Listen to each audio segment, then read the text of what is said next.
Miren, continuando con nuestro retiro, en Él somos, en Él nos movemos y en Él existimos. Hay algo que todos debemos de saber. Es una noticia increíble, y es que el amor es el camino al orden, al puesto y a la finalidad para la que fuimos creados por Dios. Es la única manera en la que nosotros podemos llegar a ese puesto. Ya hemos venido comentando para qué fuimos creados, ¿verdad? Esa finalidad que nosotros tenemos y que somos el latido del corazón de Dios. ¿Qué opinan sobre que somos el latido del corazón de Dios? ¿Ande? Lo que le damos es lo que le da vida a Él. Damos vida a Él, exactamente. Sorprendente, ¿verdad? Darse cuenta que nosotros en cada acto que realizamos con nuestra propia voluntad, estamos dándole al traste a todo lo que Dios ha hecho por cada uno de nosotros. Y hay algo también muy importante que debemos saber. Miren, en la primera carta de San Juan, el capítulo 3, el verso 2, dice: queridos, ahora somos hijos de Dios, y aún no se ha manifestado todavía lo que seremos. Sabemos que cuando se manifieste, seremos semejantes a Él, porque le veremos tal cual es. Entonces fíjense cómo San Juan nos está diciendo que ya somos hijos de Dios. Entonces todos nosotros, todos los que estamos el día de hoy aquí presentes en este retiro y toda la familia humana, ya somos hijos de Dios. Pero dice, aún no se ha manifestado todavía lo que seremos. En el tiempo de San Juan, pues todavía no se manifestaba lo que deberíamos de ser. El detalle aquí está en lo que nos dice después. ¿Se acuerdan que les decía hace rato que lo entendemos todo a la mitad? Vamos a leer qué sigue. Porque dice, sabemos que cuando se manifieste, seremos semejantes a Él, porque le veremos tal cual es. Y entonces la semejanza a Dios nos la va dando la divinidad.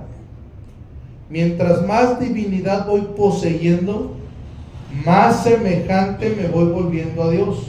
¿Estamos de acuerdo? Y esa semejanza solamente la puedo adquirir a través de los escritos de la divina voluntad. ¿Están de acuerdo? Entonces, si en la primera carta de San Juan dice que sabemos que cuando se manifieste seremos semejantes a Él porque le veremos tal cual es, quiere decir que Jesús ya está cumpliendo lo que dice San Juan. Ya se nos está manifestando Jesús para ser semejantes a Él, porque ahora lo estamos viendo tal cual es. No en el sentido personal, de disfrutar de su presencia real y sensible, pero lo vamos conociendo a través de todos los escritos de Luisa. Estamos conociendo a Dios tal y como Él es. ¿Estamos de acuerdo, sí o no? Entonces, en este conocer a Jesús tal cual es, nos vamos llevando sorpresitas.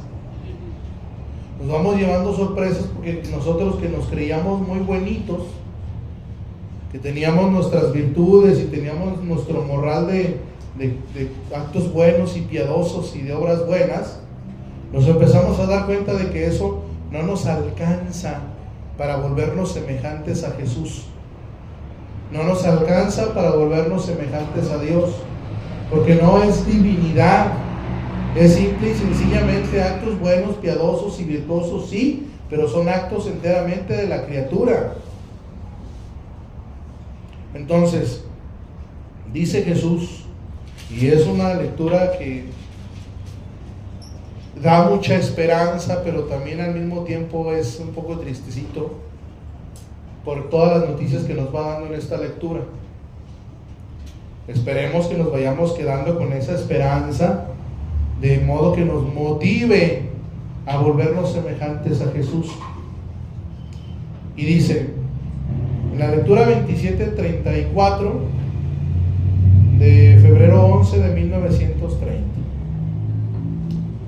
ahí nos dice Jesús que el hombre fue creado para vivir familiarmente con Dios en su casa.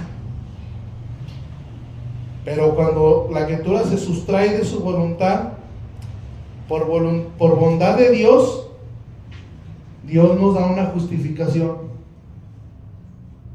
que es precisamente este reconocimiento de que somos hijos de Dios. Pero el que estemos justificados no quiere decir que seamos o poseamos lo que Él es y lo que Él contiene. ¿Verdad que no? No.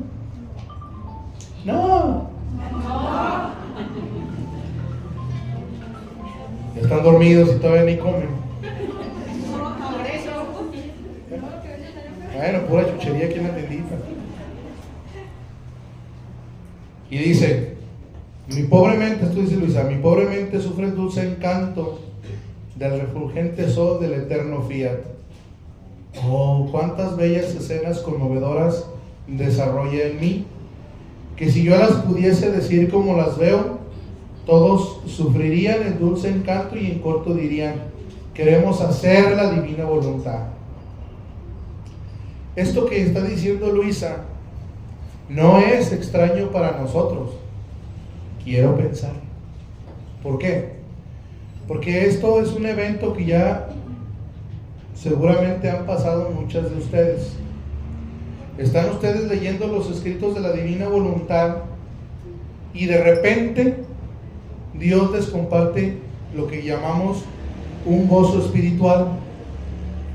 Y entonces están leyendo ahí en su intimidad y de repente son llenados como de alegría, como de felicidad, como de una emoción así grandísima en su interior, y pasa. Y a la hora que lo queremos platicar no hallamos palabras para describir exactamente lo que sentimos. ¿Sí o no? Entonces esto es lo que Luisa estaba sintiendo. Y es precisamente cuando nosotros sentimos eso que nos motiva y nos dan más ganas de seguir leyendo y de seguir conociendo la divina voluntad para hacer la vida propia. Por eso la necesidad de estar conociendo las verdades de la divina voluntad es Jesús el que a través de sus escritos nos va enamorando, nos va endulzando el oído, nos va convenciendo para que querramos hacer su voluntad y que querramos dejar de hacer la nuestra. Y entonces dice Luisa, pero ay de mí, soy siempre la pequeña ignorante y apenas balbuceándose decir alguna cosa, lo que les decía ahorita. O sea, no alcanzamos a expresar exactamente lo que sentimos, lo que Jesús nos comunicó.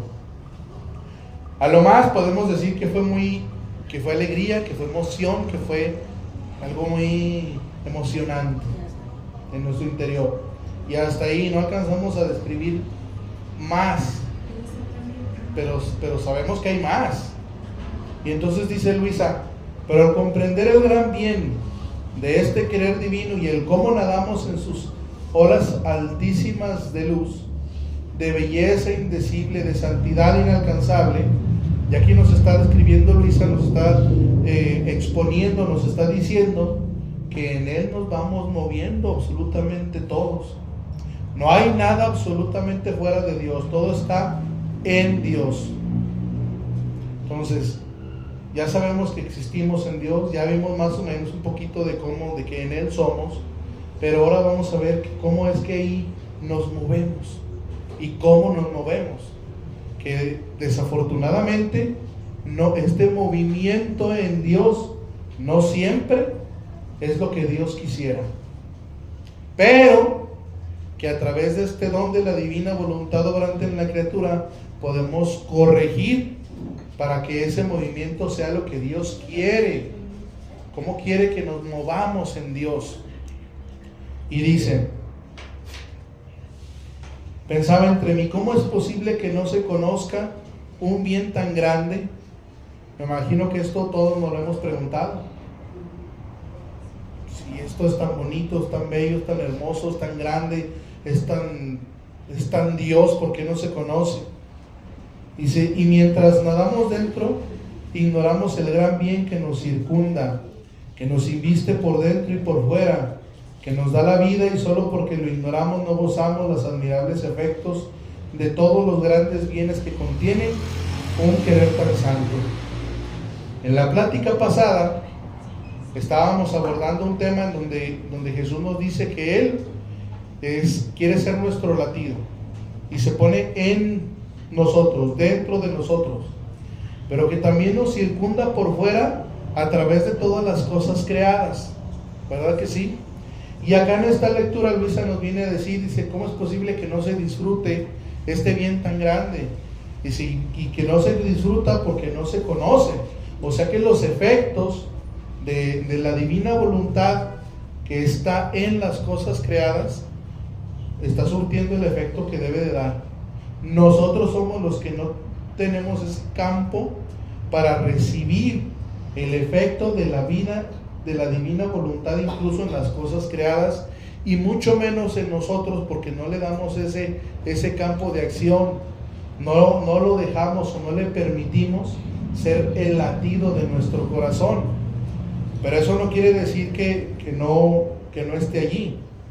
Y dice, devélate, oh fiat omnipotente, y la faz de la tierra se cambiará.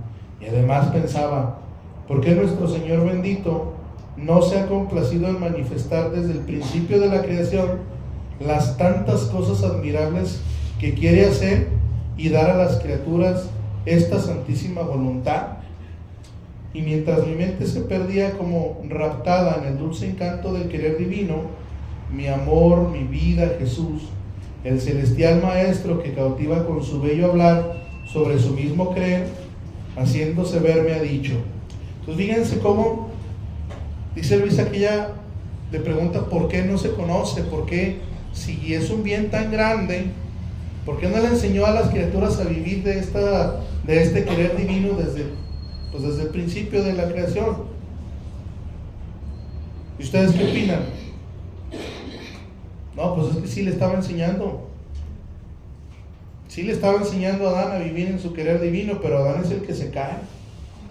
Adán es el que se sustrae de la divina voluntad. El detalle está en que como él es la cabeza de la misión, ya no pudo arrepentirse, ya no pudo regresar a tener ese don de la divina voluntad durante la criatura, ya no pudo disfrutar de esta santidad divina, y entonces Dios tiene que comenzar a darle leyes, tiene que comenzar a darle sacramentos, tiene que empezar a darle ayudas a la criatura para que la criatura llegara nuevamente a este punto de readquirir o de volverse a poner en el estado del Adán inocente. O sea, el vivir en la divina voluntad lo pone a usted en el mismo estado en el que estaba Adán antes de que cometiera el pecado original. O sea, en posesión de la vida divina. Y entonces es muy importante, porque esta duda pues mucha gente la tiene, ¿no? Dice, ¿por qué no se conoce de esta divina voluntad? ¿Por qué, habiendo tantos santos, no lo vivieron? Bueno, pues para empezar, no era el tiempo para que lo poseyeran. Y Jesús pues no se equivoca. Dice por ahí un dicho muy famoso que los tiempos de Dios son, ¿saben cómo si se lo saben? Son perfectos. Entonces, nosotros somos los que queremos de repente torcer el tiempo de Dios, queremos que las cosas se hagan a nuestro tiempo, a nuestro modo, a nuestra comodidad, y eso no puede ser. Por eso es que la criatura, cuando hace eso, es un acto entero de su propia voluntad y empieza a sufrir las consecuencias de sus actos, empieza a sentir el peso de sus pasiones, empieza a sentir el peso de sus inclinaciones y decisiones. muchas veces, incluso haciendo actos buenos o virtuosos. Entonces le dice Jesús a Luisa: mi pequeña hija de mi querer, la criatura no puede vivir, ni el alma ni el cuerpo, sin mi divina voluntad. ¿Se acuerdan que hace rato decíamos que la divina voluntad, o sea, del querer divino sale un hilo eléctrico que conecta a la criatura, que le conserva la vida? Entonces nosotros siempre estamos unidos a la divina voluntad, sepamos o no sepamos de eso, porque somos obras salidas de su divina voluntad, de ese acto.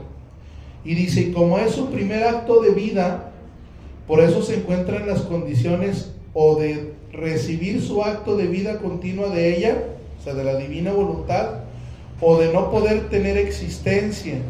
Y como el hombre fue creado para vivir en la opulencia de los bienes de esta divina voluntad, su preciada herencia, por eso él debía vivir de nosotros y en nuestra casa, como un hijo que vive con su padre.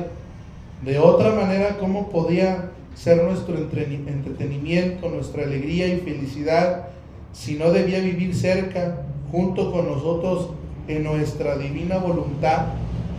Entonces, ¿qué nos está diciendo? Que Jesús, o Dios, ustedes lo quieren llamar, estamos conectados a Él y Él es el que nos conserva la vida. Dice, pero si la criatura no tiene esta divina voluntad en sí, entonces la criatura no puede vivir, o sea, ni el alma ni el cuerpo. Entonces, ¿en virtud de qué, si no estamos viviendo en la divina voluntad, seguimos vivos?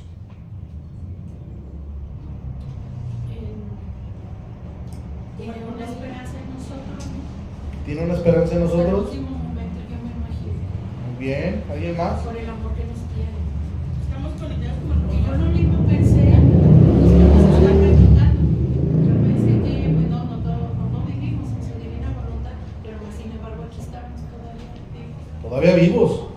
Pero la lectura comienza diciendo que la criatura no puede vivir ni el cuerpo ni el alma si no vive en la divina voluntad. Estamos vivos entre comillas, o sea, no realmente vivos en el alma. Ahí le va.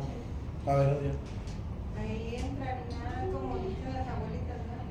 La hoja no se mueve sin la voluntad de Dios. La voluntad de Dios.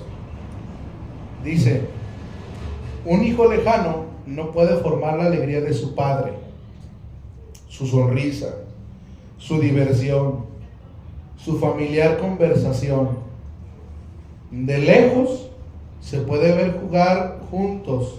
No se puede jugar juntos ni sonreír de felicidad. Es más, la sola lejanía rompe el amor y lleva la amargura de no poder gozar de aquel a quien se ama. Mira entonces, el hombre fue creado para vivir a lo familiar con nosotros.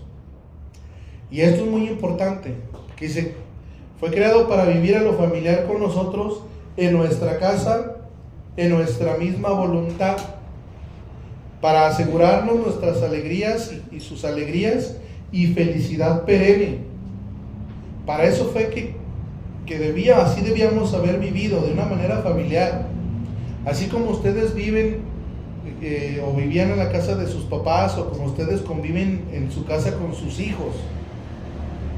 O sea, por ejemplo, mis hijos, yo tengo 2 morrillos, y esos 2 niños pues no se dirigen a mí diciéndome, oh, Santo Adonai, Padre mío y Padre de mi hermano, ¿podrías por favor otorgarme los medios para yo comerme una guayaba? No, mi morrillo baja y además ya ni me dice nada. Él llega, acomoda un banquito, agarra la guayaba, se la come y se va. ¿Sí o no? Bueno, espero que así sea en su casa. El hijo no tiene que andar pidiendo permiso para nada. O sea, llega y abre el refri, llega y algo, lo que sea. El hijo no se refiere a su papá como reconociendo el hecho de lo que es. Oh, licenciado Evodio, juez de no sé dónde, no sé qué. No. Nos dirigimos a nuestros padres ¿cómo? Con una familiaridad, con una confianza.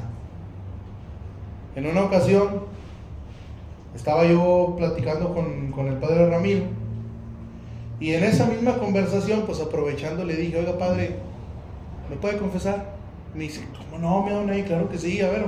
Y ya me empezó a confesar y todo, y estamos en la calle, y luego ya estamos en la calle, y luego ya, no, pues ya me voy, mi don ahí, que no sé qué, y ya se iba, y se dio la media vuelta, y le dije: ¿dónde va? Y luego mi absolución, y se regresó, y ay, mi don ahí, él le va la absolución, y ya me absolvió de mis pecados, me dio mi penitencia y todo, y luego ya me dice: mire, qué bueno que me regresó. Y me dice el padre: con esa familiaridad, así como me regresó, así deberíamos nosotros tener la suficiente confianza de hablarle a Dios. ¿Se han fijado ustedes cómo le habla Luisa a Jesús? O sea, hay veces que hasta parece impertinente, y ella misma lo dice, cuando hasta lo regaña. Sí, hasta Luis anda regañando a Jesús, porque tiene esta familiaridad. El otro día me preguntaban que la oración, ¿cómo? Pues estaba mal hacer la oración. No está mal hacer la oración como usted quiera. Ahí debemos repetir la misma oración siempre. Hágala como usted quiera. Pero Jesús está pidiendo que rece como Él reza. Y no se está refiriendo a que llegue usted y le hable a Dios y le repita las mismas oraciones prediseñadas y le diga: oh, Santo Padre, mira, bla. No, que haya una familiaridad ahí. Le digo, cuando usted va y habla con su mamá, pues usted está esperando platicarle siempre cosas distintas, incluso aunque viva con ella, pero está tratando de que siempre la plática sea pues muy familiar y siempre nueva. Porque si eso lo procuramos con nuestra madre o nuestro padre aquí, ¿por qué no lo procuramos también con Dios? Imagínese, usted tiene un hijo y que el hijo siempre llega y le repite lo mismo, igual, siempre. Pues una o dos veces está bien, pero siempre lo mismo. Hasta usted va a decirle: no, amigo, ya dime otra cosa, ya todo el tiempo vienes con la misma cantaleta. Y entonces dice: pero el hombre, nuestro hijo, mientras era feliz en la casa de su padre, se rebeló y salió de su casa paterna, y con hacer su voluntad perdió la sonrisa de su padre y sus alegrías puras. Y como no podía vivir sin el curso de nuestra divina voluntad, y aquí va el porqué, en virtud de que estamos vivos, la hicimos de padre y le dimos la legitimación de nuestra divina voluntad. O sea que ¿se acuerdan que esta plática la empezamos tomando en cuenta esa primera carta de San Juan, en donde dice: queridos, ya somos hijos de Dios, pero lo que hemos de ser aún no será revelado. Sabemos que cuando se manifieste seremos semejantes a Él, porque le veremos tal cual es. Palabras más, palabras menos. ¿Qué quiere decir? Que en virtud de que Él nos reconoce como sus hijos, hace que conservemos la vida aún y cuando no vivamos en la divina voluntad.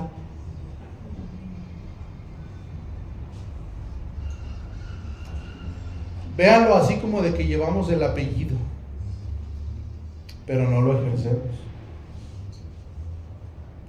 El Padre nos reconoce como hijos de la divina voluntad, pero vivimos apartados, vivimos lejanos, sin gozar de todos los bienes del papá.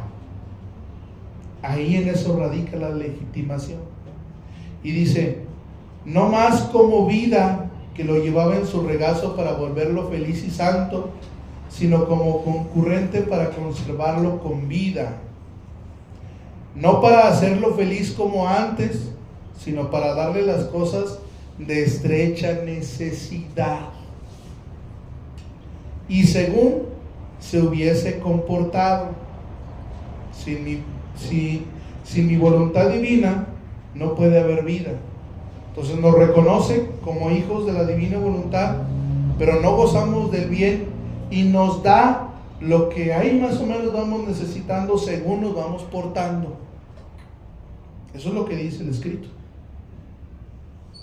¿Por qué dice que nos da lo de estrecha necesidad y según cómo nos vayamos portando? Porque el alma que vive en la divina voluntad se vuelve dueño de absolutamente todo. Por eso el alma que vive en la divina voluntad no tiene necesidad de andar pidiendo nada, porque no tiene necesidad de carencia.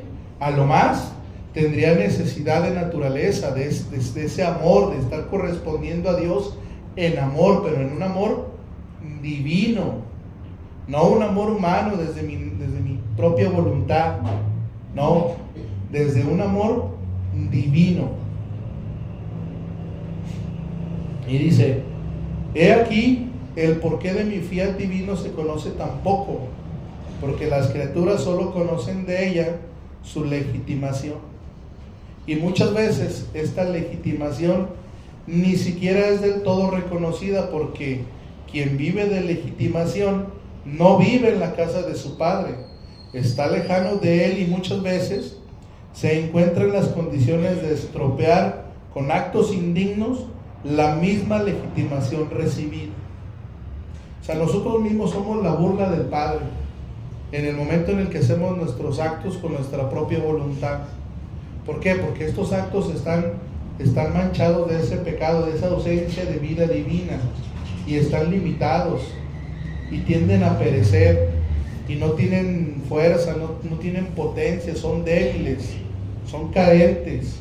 De ahí es que nazca la necesidad de la criatura, y de ahí es que la criatura tenga la necesidad de estar pide y pide, porque como no posee el todo que es Dios, entonces en su naturaleza siente carencia, y de la carencia nace la necesidad de pedir, nace la petición.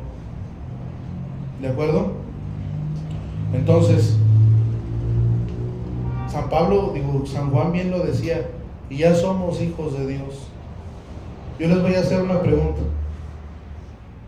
¿Ustedes se quieren quedar con esa legitimación, con ese reconocimiento de que pues ya son hijos de Dios? ¿O quieren participar verdaderamente de las cosas del Padre? Ya cada quien va a decidir en qué punto se quiere quedar. En el punto de ser solamente reconocido para que se me conserve la vida y yo seguir haciendo lo que me dé mi gana, lo que mi voluntad humana me dicte, o renunciar a esa legitimación de decir: no solamente quiero ser hijo de Dios, sino que quiero ser ¿quién? Dios. Todavía les da miedecillo animarse a decir lo que el mismo catecismo de la Iglesia Católica nos enseña, lo que Dios quiere otorgarnos. Dios le quiere otorgar su misma vida, y en el momento en el que usted recibe la vida de Dios, usted se vuelve Dios. Ya lo están diciendo con más volumen, más animados. Entonces, la finalidad última de la criatura no es nada más ser reconocido como hijo de Dios. Usted es reconocido como hijo de Dios para que usted tenga la oportunidad de conservar su vida. Así de tristecillo es. Pero Dios lo está invitando, le da la vocación, o sea, le da el llamado para que usted sea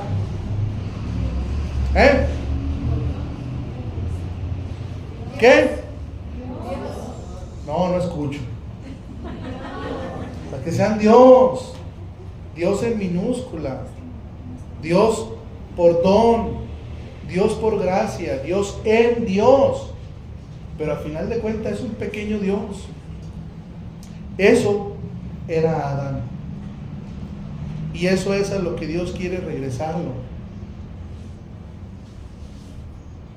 Y le dice: Por eso no te maravilles si poco se conoce de mi divina voluntad, si no se vive en ella, si no se está en continuo contacto de recibir su vida que hace feliz, que santifica y que estándole cerca abre sus secretos y que hace conocer quién es, qué puede darle y cómo suspira por tener en su regazo a la criatura para formar en ella su vida divina.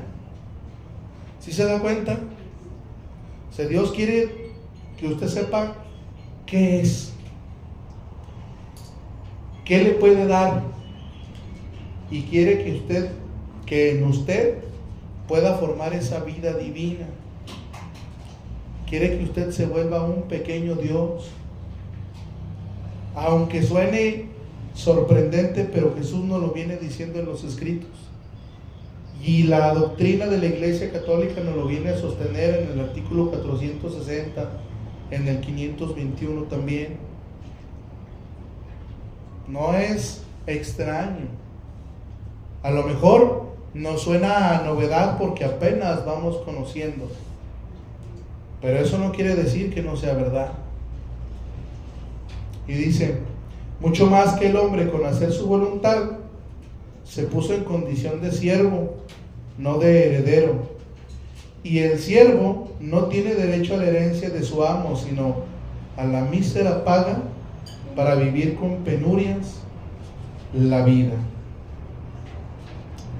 Imagínense que ustedes tienen un negocio, ojalá que lo tuvieran. Si ustedes tuvieran un negocio, ustedes tendrían la capacidad y tendrían la libertad de a sus empleados mandarlos, incluso de pedirles algún favor, como, ¿sabes qué? Mi hijo necesita llegar al fútbol ahorita rápido, llévate la camioneta y llévalo. Y ahí va el empleado, ¿no? Sí, como no, patrón. Sube la camioneta, se va y se regresa y entrega la camioneta. En cambio el hijo, cuando ya crece, pues no tiene que pedirle permiso. Más, llega y agarra la camioneta del papá y vámonos al fútbol, y al rato llega y ahí la deja. Todo lo que es del padre viene a ser por derecho del hijo. Así de fácil y sencillo. Y el empleado tiene que pedir permiso. Oiga, patrón, pues ya dejé a su hijo aquí en el fútbol, no me da chance nomás de llegar aquí rápido, un pendientillo, y ahorita llego ahí al negocio. Y sí, ándale, pues, va bien, pero tiene que pedir el permiso. Y así de todo lo demás.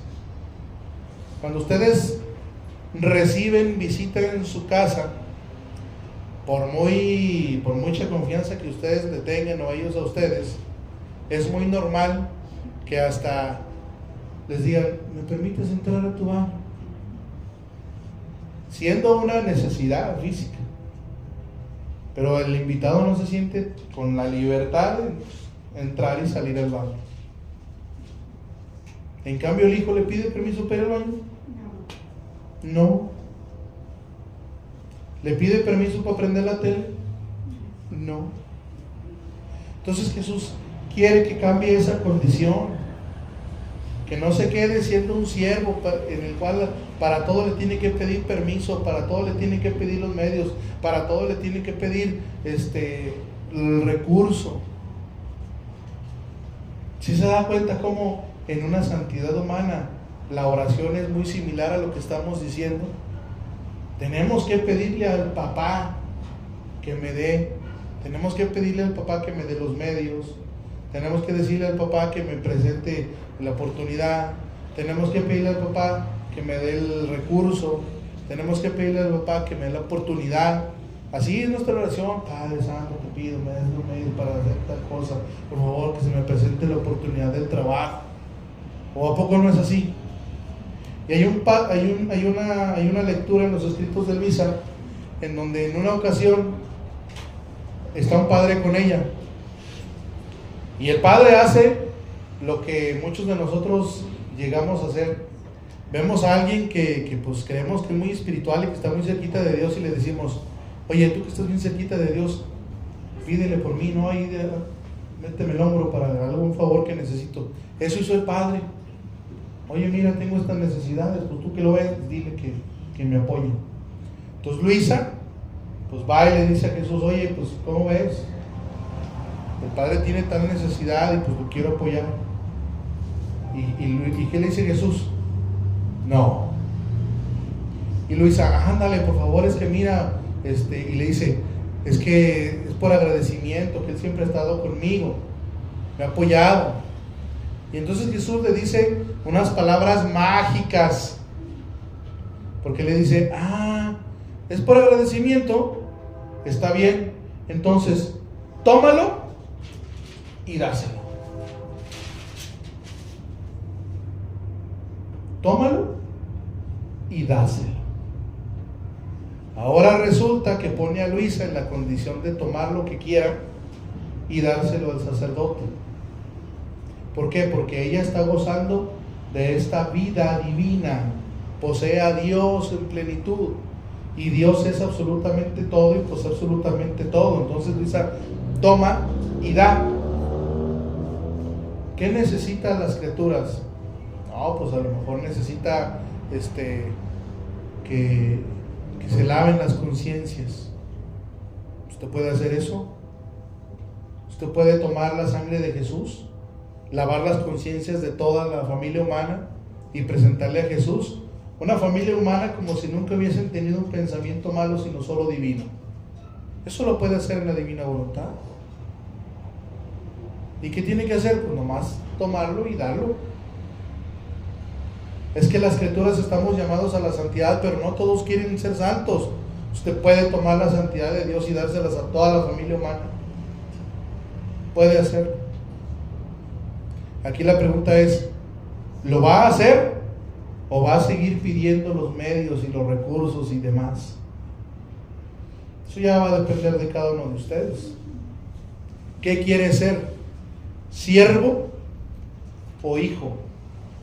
Pero el hijo que vive en la casa del Padre, el hijo que vive y convive con naturalidad y familiarmente con el Padre, no el hijo que se le dio la legitimación, que se le dio el reconocimiento de hijo para que siga vivo.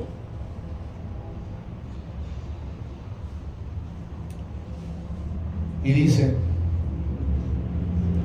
mucho más que el hombre con hacer su voluntad se puso en condición de siervo, no de heredero, y el siervo no tiene derecho a la herencia de su amo, sino a la mísera paga para vivir con las penurias de la vida.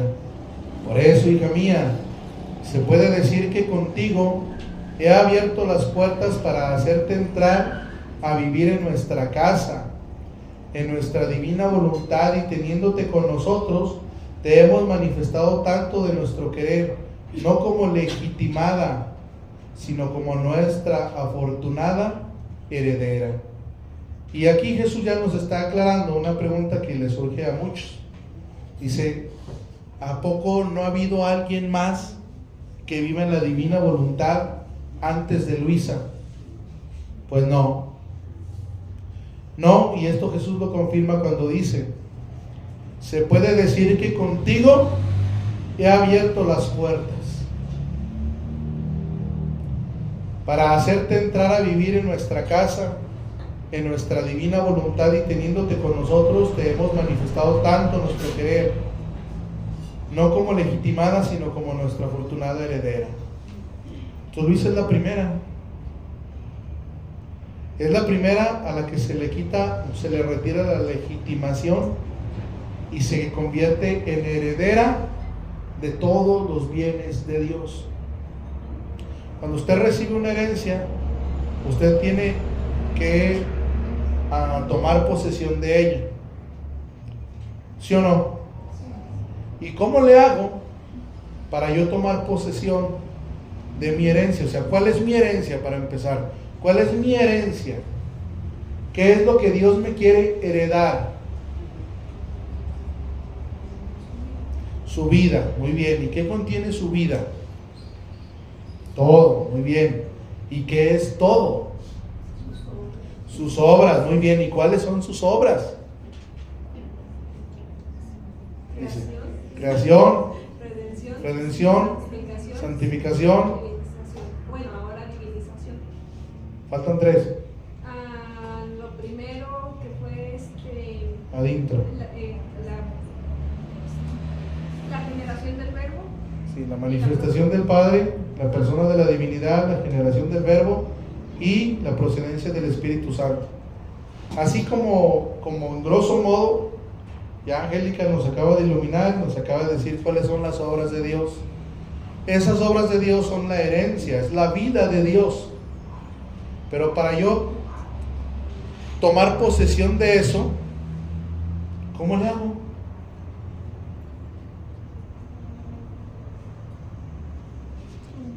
Imagínense que ustedes les heredan toda esta propiedad, o sea, el templo de Guadalupito con todos sus salones.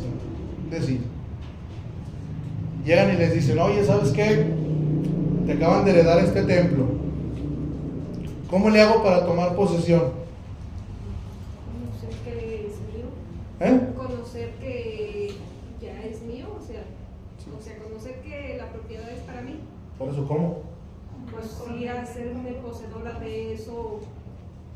¿Cómo? ¿Cómo se comprueba? Pues voy a conocer el templo, voy a reconocer qué es lo que tiene, con lo que cuenta, cuántos lugares, cuántos salones tiene, cómo está el altar. O sea, tengo que ponerme ahí para ir a conocer lo que me heredaron. Es por eso que el fundirse en la divina voluntad es tan esencial, porque tengo que ponerme en las obras de Dios para tomarlas como posesión, para hacerlas mías. O sea, Dios ya me las heredó. Dios ya le dio su crucifixión, ¿sí o no? Pues ahora la tiene que tomar, hacerla suya, para poder tomar posesión de eso. Dios ya le dio su sangre, sus llagas, ¿verdad que sí? Pues tengo que tomar posesión. Tengo que ponerme ahí, hacer lo mío y hacer lo que Dios hace con eso. Y así con la creación, así con la santificación, así con los sacramentos, así con la generación del verbo, así con la manifestación de la divinidad, así con la procedencia del Espíritu Santo. Por eso es tan importante andar haciendo esos giros, esas entre comillas, esas oraciones, el fundirme de manera solemne para participar de esas obras de Dios, para tomar posesión de ellas, porque si soy el heredero, tengo que tomar la posesión de eso, tengo que hacerlo mío. De otra manera, ¿de qué sirve de que usted le diga que usted es el heredero de todas las obras de Dios si usted nunca las ha hecho suyas? Es más, ni siquiera sabe cuántas son, ni cuáles. Es por eso que a través de los escritos Jesús nos va enseñando precisamente lo que es Dios, lo que son sus obras, cómo participar de estas obras, cómo tomar posesión de ellas, porque eso es lo que Dios quiere, que vaya poseyendo todas sus obras, para que participe de ellas, y participando de esas obras, como heredero, les dé un uso, porque también, ¿qué ganaría usted con heredar una propiedad si no va a verla y si no le da un uso? ¿Qué le pasa a una propiedad que está abandonada? Con el tiempo se deteriora y se cae. Y no es que la divina voluntad se vaya a deteriorar, no. Aquí es al revés. El deteriorado y el caído es uno. Es uno. Entonces, ¿qué quiere ser? ¿Hijo legitimado? ¿Un hijo reconocido para que le sostenga la vida, para que la conserve? ¿O quiere ser el heredero, el que participa de esas obras que le han heredado? Pues hágalo, particípelo. Para eso es que se necesita este conocimiento de la divina voluntad, para ir participando de estas obras de Dios. Y se acuerdan que hace rato decíamos que, bueno, más bien Jesús nos dijo en una lectura, que para poder expandir este reino de la divina voluntad, lo que se necesita es que la criatura viva en la divina voluntad, o sea, que vaya haciendo actos en la divina voluntad para que se extienda. Entonces, ¿usted quiere que este reino de la divina voluntad obrante en la criatura se extienda? Sí. Pues no nomás lo pida, vívalo. Vívalo. Y seguramente Dios de alguna manera se va a encargar de irlo expandiendo. O les voy a preguntar, ¿creen ustedes que es casualidad que el día de hoy estén aquí? ¿Creen ustedes que es casualidad que de alguna manera, en algún momento de sus vidas, se hayan topado o hayan adquirido el conocimiento de la divina voluntad? Claro que no. Alguien más con actos que hizo en la divina voluntad les hizo el camino para que ustedes recibieran este don de la divina voluntad obrante en la criatura. Y si ustedes lo comienzan a vivir, ustedes le van a hacer el camino a otros para que les sea más fácil entrar en este ambiente de la divina voluntad. De modo que aquí unos le ayudan a otros. Entonces, ¿usted quiere que se expanda? Vívalo. Sea heredero, no sea siervo. Y después dice, después de esto agregado, hija mía, mucho más que aquel poco que se ha escrito en toda la historia del mundo acerca de mi divina voluntad, habiendo conocido de ella solo la legitimación, han escrito de ella lo que han conocido de mi fiat después de la culpa. Entonces nadie había conocido la divina voluntad. A lo mejor andaban arañando la divina voluntad así como que casi la alcanzo. A lo mejor quisieron agradarle a Dios, porque sí ha habido muchos santos que han querido agradarle a Dios, que han fundado órdenes religiosas, que han hecho obras grandísimas. Pero díganme cuál santo ha dicho o dijo que Él es Dios. Nadie. Y Jesús es lo que los está dando. Él quiere que usted sea Dios, por gracia, en minúsculas, por don, pero un pequeño Dios. Esa es la santidad a la que lo está llamando. ¿Quiere o no quiere? ¿Si quieren? Sí. Entonces, se ha escrito nada más lo que se conoce de su fiel después de la culpa. ¿Qué se conoce de la divinidad después de la culpa? Solamente los efectos. ¿Y cuáles son los efectos de la divinidad? Pues las virtudes. Para eso hay tanto libro que habla de virtudes. Los dones. Para eso hay tanta persona que anda buscando que Dios le regale un don. Un don aunque sea. Pero Jesús lo que quiere no es que usted tenga un don. Quiere que usted sea el donador. Pero para ser el donador, usted necesita renunciar a los dones que Dios con anterioridad ya le había dado. Porque si usted tiene un don, el que sea, ¿de quién es? Suyo. Porque sale de Dios, pero ya se lo dio a usted. Y usted lo puede usar cuando quiera, con quien quiera, en el modo que quiera, a la hora que quiera y como sea. ¿Sí o no? Por eso es que cuesta tanto entregar los dones que Dios nos dio. Porque pues es que Dios me lo dio, sí. Pero ¿quién los usa? Ustedes. Entonces, ¿qué tengo que hacer? Pues entregarle el don y decirle, ¿sabes qué, Dios? Pues sí, muy bonito y todo, pero gracias, no quiero nada. Y eso no es una novedad, eso Luisa lo hace. ¿Sí se acuerdan? Que Luisa un día está ahí echándose una lloradita. Y llega Jesús y le dice, ¿qué tienes? ¿Por qué lloras? Pídeme lo que quieras y lo que quieras te doy. ¿Y qué le dice Luisa? No, dice, de tus cosas es mejor que tú las tengas contigo.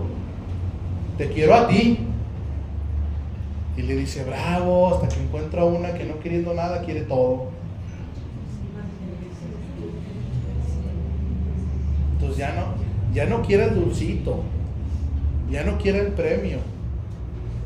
Usted quiere al mero donador. Ya no quiere la rebanada del pastel, llévese el pastelero, hombre.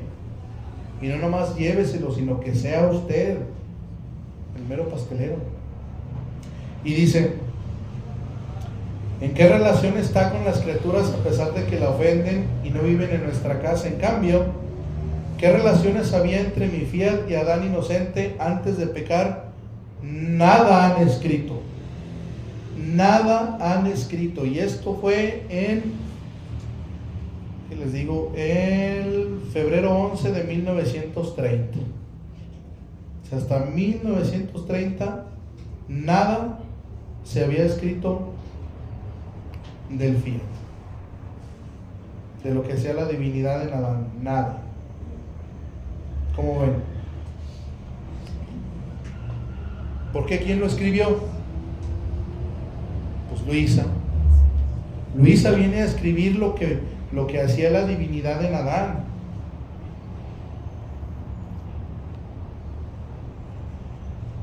Dice, ¿y cómo podían escribir si ninguno ha vivido en mi divina voluntad como en su casa? ¿Cómo podían conocer sus secretos y el gran prodigio que puede hacer la vida obrante de un querer divino en la criatura?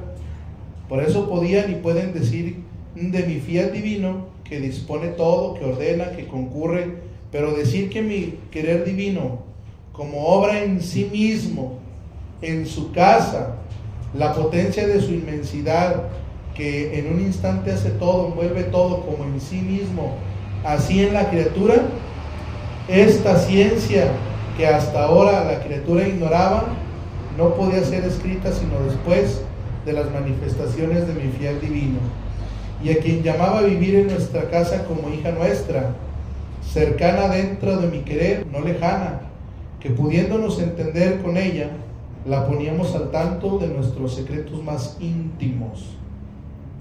Y si hubiéramos querido manifestar lo que respecta a nuestra voluntad con relación a la criatura y no viviese en ella, no nos habría entendido, habría sido para ella como un dialecto extraño e ininteligible.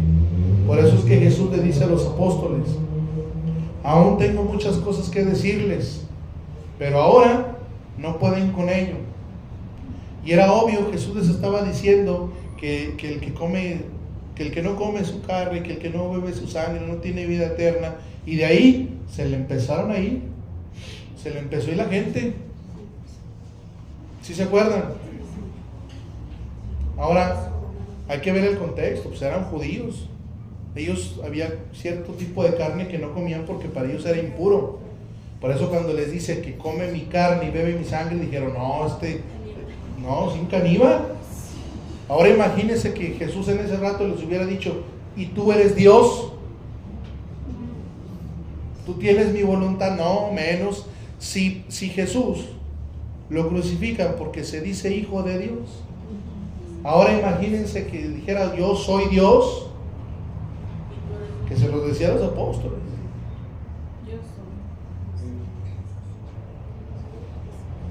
¿Sí se dan cuenta? Entonces, ustedes sí pueden con esto. Ustedes ya entienden precisamente que Dios quiere ser vida suya, que quiere obrar a través de ustedes, que quiere ser Jesús Berito, Jesús Derek, Jesús Angélica, Jesús Beren, Jesús Adonai, y así en cada uno de nosotros. Él quiere obrar a través de su criatura. Él quiere ser el latido de su corazón. Lo único que hace falta es que usted se decida. Hay un dicho que dicen que uno propone y Dios dispone. No, es al revés. Dios le propone y usted es el que dispone, quiere o no quiere. Luego le dice en el volumen 12, la lectura 151 de febrero 8 de 1921. Aquí en esta lectura, pues Jesús empieza a decirle que la criatura lo quiere expulsar de todos lados. No quieren a Jesús en la tierra, ya ni en la escuela, ni en los trabajos, en ningún lugar. Dice, pero que Él, a pesar de que lo quieren expulsar de todos lados, Él en lugar de enojarse, ¿qué hace Jesús? Él prepara una era de amor. O sea, Jesús es vengativo, pero en un sentido muy hermoso de la palabra. Porque a Él lo sacan de la escuela y entonces Él prepara todo el amor que tiene para dárselo a la criatura, para convencerlo a fuego de amor, a fuerza de amor, convencer a la criatura. O dígame usted, ¿en qué lectura ha sentido que Dios le infunde el miedo para que usted le crea? En ninguna, en ninguna. Antes, al contrario, cada vez que usted se pone a leer, es una dulzura y es una hermosura y es un amor y es un desahogo divino, es un desahogo de amor que lo va llenando a uno. Y eso es lo que lo motiva a seguir conociendo y querer vivir en la divina voluntad. ¿O no? Sí. La verdad. Entonces le dice Luisa, esta mañana, después de haber recibido la comunión, escuchaba en mi interior a mi siempre amable Jesús que decía: oh, inicuo mundo.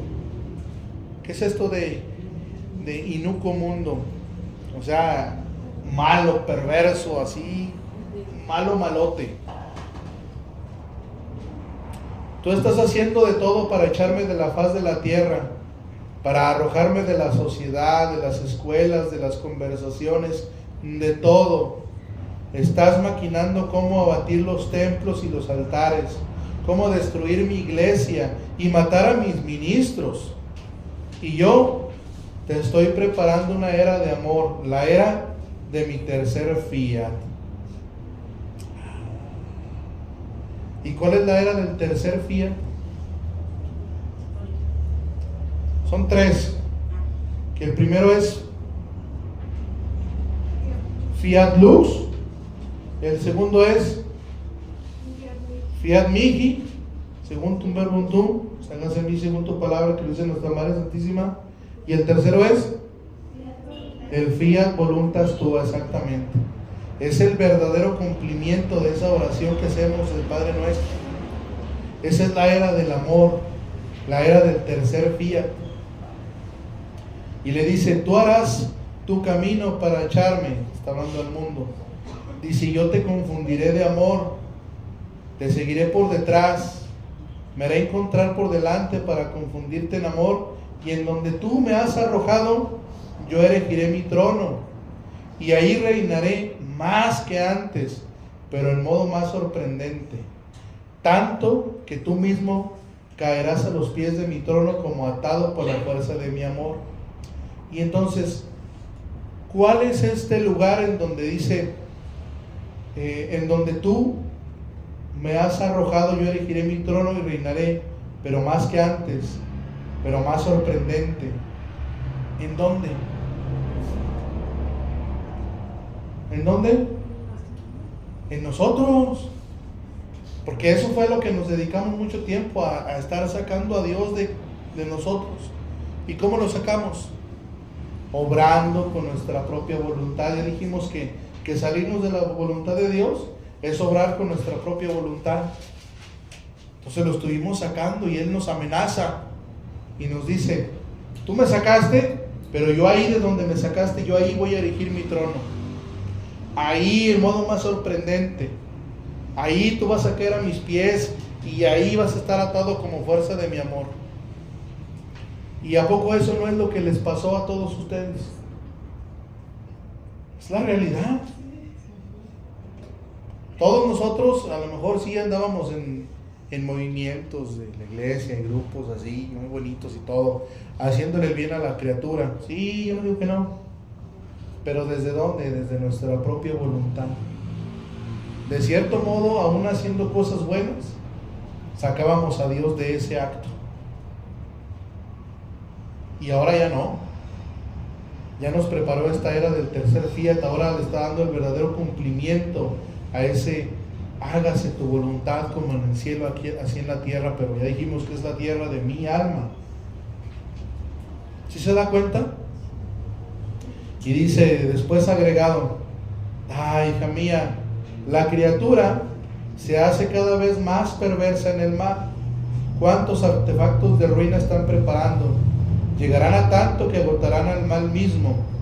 Pero mientras ellas se ocupan de hacer su camino, yo me ocuparé en que mi fiat voluntas tua tenga su cumplimiento, que mi voluntad reine sobre la tierra, pero en un modo todo nuevo. Me ocuparé en preparar la era del tercer fiat, en la cual mi amor se desahogará en modo maravilloso e inaudito. ¿Qué quiere decir que es inaudito? ¿Mande? Que no se cree. Y fíjese, ¿sabe cuánto tiempo tendremos leyendo los escritos de la divina voluntad? Y todavía no nos la creemos que Dios quiere que seamos Dios. Todavía no nos animamos a decirlo. En una pregunta, o sea, no es que andemos presumiendo, pero aquí en este retiro se les pregunta y el miedecillo. ¿Sí o no? Dice, sí, quiero confundir al hombre todo en amor, por eso se atenta. Te quiero conmigo a preparar esta era de amor celestial y divina. Nos ayudaremos mutuamente y oraremos juntos. ¿Sí se da cuenta lo que Jesús quiere hacer de cada uno de ustedes? Quiere que usted se mueva en Él. Quiere que usted se mueva en Él, pero que se mueva no como un hijo legitimado, sino que se mueva en Dios, pero como un hijo heredero, el cual disponga de todas las obras y todos los bienes de su Padre. De las dos maneras se puede mover en Dios. De las dos maneras usted puede ser en Dios, pero usted elige cuál quiere ser, cómo se quiere mover y cómo quiere existir en Dios. Usted decide. Y ya tiene todo para lograrlo.